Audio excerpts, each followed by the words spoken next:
When I started in archaeology, First Nations were coming out with us sometimes, and they were tokenism, and I didn't understand what that meant. I was taught that's part of our permit or it's part of our obligation, and I wasn't learning things about teamwork. I wasn't learning things about Indigenous culture. I have worked on sites where what we were doing, it wasn't right. We were not honoring the ancestors, we were interfering in ancestral remains, and we shouldn't have been, and I couldn't work on those sites anymore. Other archaeology companies, they often just use the cookie cutter approach, and they follow the industry standard and the provincial standard, which is just to send them an email and notify them of the project, but they don't actually go to the community and meet with them. In archaeology, in Canada and in many other places in the world, Indigenous peoples have been kind of an afterthought. Even with this history of poor behavior on the part of some archaeologists, I just have learned so much about the grace that is happening in communities, that we're still welcome. People still want to share with us, and we're still welcome as guests.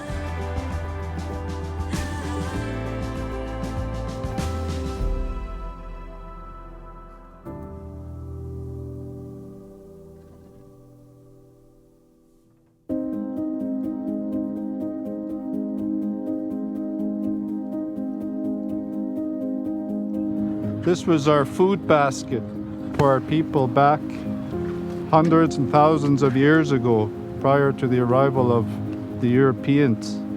So it's very emotional. Like, I can envision our people coming here and setting up these weirs and finding ways to capture the fish that will allow them to survive the cold winters that we have up here.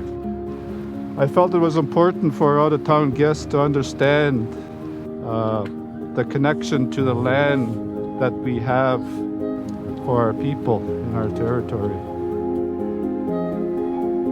Our archaeology here in BC, it's subtle, but it's old. It's very, very old. But because of the materials that folks use to build their landscape and their houses and their tools, it's organic. You can't see it, but it's older than the pyramids. And the exciting thing that we have in BC that not everyone has around the world is Indigenous people are still here. I think that's where the emotion comes from, is envisioning our ancestors here, utilizing the resources the way they knew how and the way it's been done for thousands of years. And we get to see a glimpse of that with this work. There's been an implicit understanding that they're connected to the archaeological record that exists in a place, but they haven't always been consulted in a way that is meaningful or that builds any value for them as sovereign nations. Historically, and in BC in particular, you have other folks managing Indigenous heritage.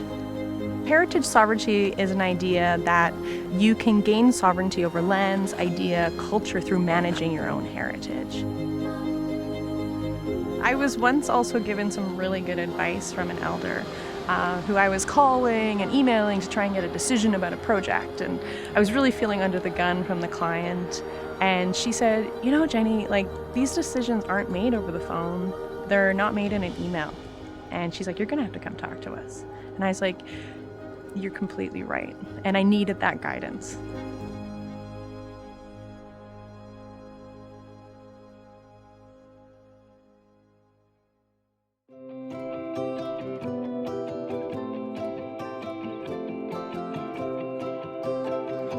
We actually go to the communities and we sit down at the table and we meet with the chiefs and the people who are there handling the projects. Go to the community and meet with them, talk about the project, talk about their heritage, talk about what they want and how they want things handled.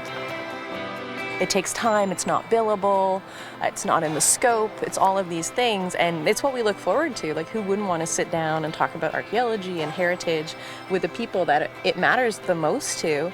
And that's such a privilege to be able to do that. that's the best part. Consider that there's a new way to do work, there's a new way to do business. They think of it as like a harmonization of goals. Their project can be completed and that everyone at the table can actually feel good about it.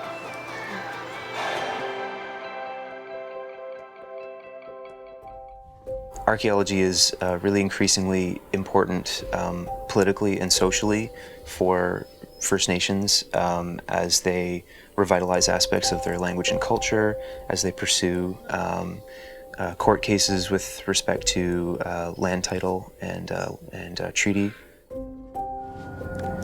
It shows that we are still here, we are still connected, we are resilient, and we're moving forward in full force. We live in a modern world, and I know where we've come from and how we've sustained our relationship with the land and the water. I know it's there. So now that we have this evidence, physical, tangible, you can actually go see and touch it. It's a gateway into our history. You know, post UNDRIP, United Nations Declaration Rights Indigenous People, we're post TRC, Truth and Reconciliation Commission, and archaeology can be a real tool for reconciliation. It can be a real tool for decolonization.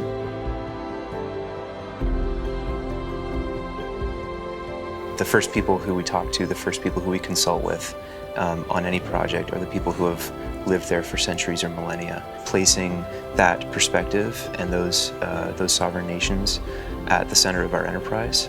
Without them and without the stuff they left behind, we'd be out of a job.